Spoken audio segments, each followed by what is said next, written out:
I first heard of Reverend John Brooks, S.J., in late 2005, when I was a senior writer at Businessweek. I was having lunch at a Midtown Manhattan restaurant with a PR executive named Eric Starkman and his client, Stan Grayson, a lawyer and former deputy mayor of New York who was then president of one of the country's few minority-owned investment banks, M.R. Beale & Company. It was really just a courtesy meeting. I rarely covered Wall Street, but I trusted Eric's judgment about people, and he said Grayson was a man I should take the time to meet. Over lunch, the three of us chatted about the economy, basketball, and how New York had changed since Grayson oversaw its finances during the 1980s. The conversation turned to Ted Wells, a lawyer who had been profiled in a New York Times article that week. Wells was representing Scooter Libby, the senior aide to Vice President Dick Cheney, who'd been charged with perjury and obstruction of justice for allegedly leaking the identity of CIA officer Valerie Plame to the media. It seemed natural that Libby would turn to Wells, who had a record of representing high-profile defendants, including junk bond king Michael Milken, former Agricultural Secretary Mike Espy, tobacco giant Philip Morris, and ExxonMobil, and who would later go on to represent Eliot Spitzer. The Times article had painted Wells as a formidable trial lawyer, one of the best in the country, who had been raised by a single mother in Washington, D.C., and attended college on a football scholarship. It turned out that Wells and Grayson had attended the College of the Holy Cross in Worcester, Massachusetts together.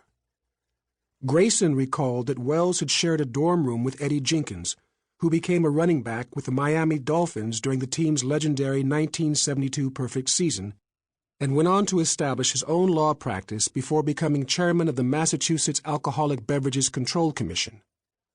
Down the hall from them, Grayson said, was the writer Edward P. Jones, who would later win a MacArthur Foundation Genius Grant and a Pulitzer Prize for his novel The Known World.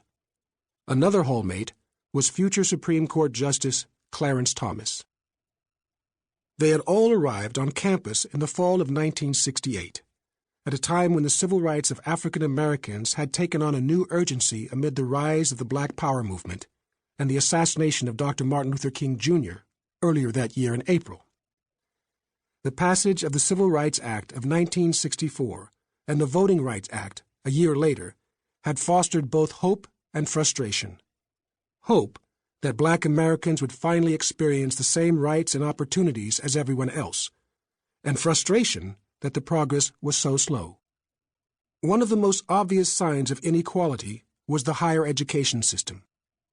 While public schools had started to desegregate in the 1950s, many of the nation's top colleges remained bastions of white privilege well over a decade later. They had been slow to open their doors to Black students, and even slower to reach out to them with scholarships and support. Racial integration may have been a topic of debate on college campuses by 1968, but evidence of it was still in short supply. To have such an accomplished group of African American men emerge from a small Irish Catholic college in central Massachusetts seemed both unusual and amazing. Was there something in the water? I joked. Grayson shook his head and said, "It was Father Brooks." He went on to describe a compassionate, if sometimes brusque priest who mentored, defended, coached, and befriended the group of Black students who were at Holy Cross in the late 1960s. He'd personally had a hand in recruiting them to the school and had pushed to get the money for full scholarships at a time when many of his peers were unsure about whether to seek out minority students. He'd then nurtured them through their often challenging years at Holy Cross.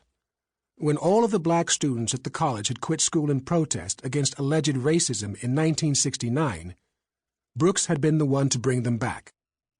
When the students needed supplies, transportation, and a place where they could live together and create a community on the otherwise white campus, Brooks had come through with the money or authorization needed to make it happen. It was less the material support, though, than the knowledge that he believed in the young men and had their backs. Without Brooks, Grayson insisted, none of us would have made it. I asked Grayson when he had last been in touch with the priest, expecting to hear another anecdote from the early 1970s. The answer a few weeks ago, surprised me.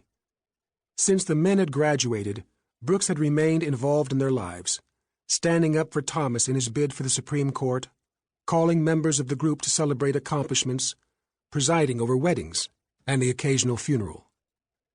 Decades after they had left the school, many of the men had continued to gather at Wells' house for an annual barbecue. The college friends were godfathers to one another's children. Naturally, I was curious. In the months and years that followed, I met with Brooks and the men whose lives he had influenced. In addition to Wells, Thomas, Jones, Grayson, and Jenkins, other talented young black men mentored by Father Brooks had gone on to build successful careers in law, business, and other areas. One became a prominent physician who served on Air Force Two. Another spent 2 seasons in the NFL.